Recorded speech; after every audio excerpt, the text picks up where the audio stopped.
Team Paris, j'espère que vous allez tous bien.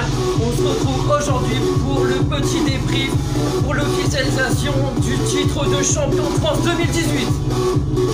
Alors je m'excuse déjà hier de ne pas avoir fait mon débrief, mais un petit problème de santé est venu un peu contrarier ma journée, donc voilà pourquoi je n'ai pas fait mon débrief hier et que je le fais aujourd'hui. Donc voilà, ce samedi, Paris a officialisé son titre de champion de France. Il a reçu son titre au Parc des Princes. Bon, on va pas revenir vraiment en gros sur le match parce que bon, il n'y a pas vraiment grand chose à dire à part cette frappe de Di Maria et de Christopher Nkunku ou le rush de Di Maria. Mais voilà, Paris a encore une fois joué un peu en roue libre. Donc Paris s'est incliné sur le score de 2-0 face à Rennes.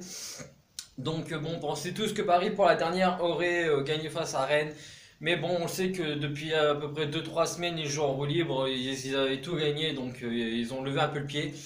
Mais après, voilà, j'ai trouvé un peu dommage que sur la frappe de Di Maria et de Nkunku, il n'y ait pas but, ni sur le rush de Di Maria, même sur ce coup-là, il a joué un peu perso, parce qu'il y avait deux autres joueurs parisiens qui s'étaient démarqués et qui auraient pu marquer. Mais bon, voilà, il a fait quand même un rush, dommage que ça n'a pas fini au fond. Donc voilà, Paris a officialisé son titre de champion de France. On a eu le droit à une belle petite fête. Même si les plans de Paris ont un peu changé parce que ça ne devait pas se passer comme ça. Normalement, les joueurs devaient arriver un par un sur le podium. Mais bon, voilà, comme il y avait des sifflets qui étaient prévus pour Neymar et Meunier, voire peut-être même Hatem Ben Arfa. Je pense que Paris a vu les bruits que ça faisait, a préféré changer ses plans et arriver tous en groupe pour éviter un groupe de sifflets. Donc voilà les amis, Paris a tout raflé, encore une fois, Coupe de France, Coupe de la Ligue, champion de France, trophée des champions, donc voilà, il ne reste plus qu'un match, où le dernier match sera la semaine prochaine à Caen, en espérant que Paris ira gagner son match à Caen pour finir la saison en beauté. Donc voilà, ça c'était pour mon petit débrief du match face à Rennes. Hier soir, nous avons le droit aussi au trophée UNFP, où Paris a quasi encore tout raflé aussi. Kylian Mbappé, meilleur espoir. Unai Emery, meilleur entraîneur. Et on a eu le droit à plusieurs Parisiens dans l'équipe type de la Ligue 1. Donc voilà, Paris encore une fois aussi tout raflé au niveau du trophée UNFP. Bon, un peu Kylian Mbappé, pour moi ce n'est plus un espoir parce que même s'il a encore 19 ans, il a fait une saison entière avec Paris, donc il n'est plus vraiment un espoir. Pour moi c'est un joueur normal comme tout le monde. Donc voilà, mais bravo quand même à Kylian Mbappé, à Unai Emery. Bravo à l'équipe type où il y a pas mal de Parisiens. Donc même si particulièrement moi je n'aurais jamais mis Mandanda dans les buts, j'aurais mis plutôt Alphonse Areola, mais bon après voilà, les joueurs et tout ça, entraîneurs ont voté Steve Mandanda, donc bon, c'est comme ça, c'est tout, on peut pas revenir dessus, mais moi particulièrement j'aurais mis Alphonse Areola. Et juste un tout petit coup de gueule aussi, désolé les amis, je sais qu'ici c'est Paris, mais je pense qu'on est beaucoup quand même à le penser que Stéphane Ruffier méritait quand même d'être annoncé dans les trophées UNFP parce que ça reste quand même un grand gardien de Ligue 1. Donc un petit coup de gueule là-dessus quand même parce que Ruffier l'aurait mérité. Donc voilà les amis. Ensuite, on va revenir un peu aussi sur le cas de Neymar.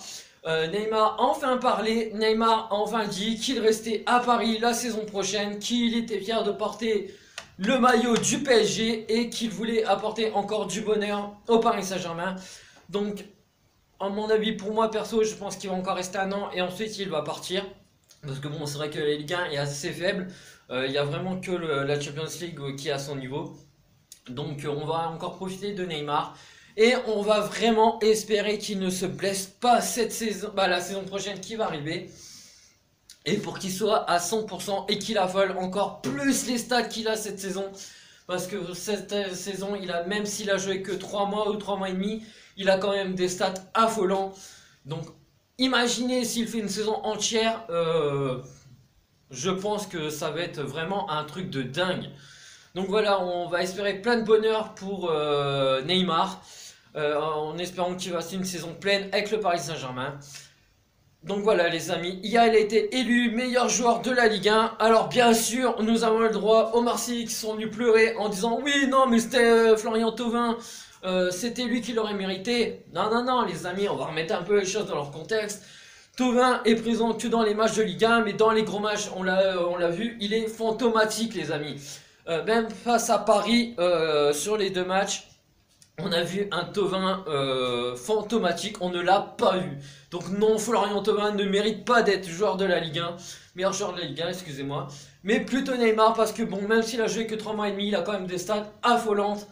Et ça reste aussi le 3e meilleur joueur du monde au Ballon d'Or, avec Kylian Mbappé qui avait été annoncé 7ème. Donc voilà les amis, c'était mon petit débrief du match du trophée NFP et du cas Neymar. On se retrouve très bientôt pour de nouvelles vidéos, donc ça devrait être le lendemain du match face à Caen pour la dernière journée, et après on parlera plus mercato. Je ferai des vidéos sur les annonces mercato comme mon frérot parisien débrief 88. On fera des petites vidéos comme ça sur le mercato, sur les départs, sur les arrivées. Et pour finir aussi les amis, merci pour tout à Thiago Motta. Ça y est, Thiago Motta est à la retraite.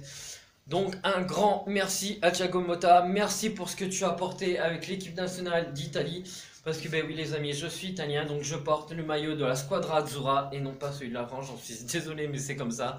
Donc merci pour ce que tu as apporté à la Squadra. Merci pour ce que tu as apporté au Paris Saint-Germain. Tu resteras un grand taulier.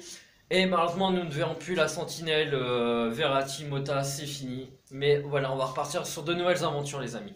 Donc voilà, on se retrouve très bientôt pour une nouvelle vidéo. Ciao, les amis.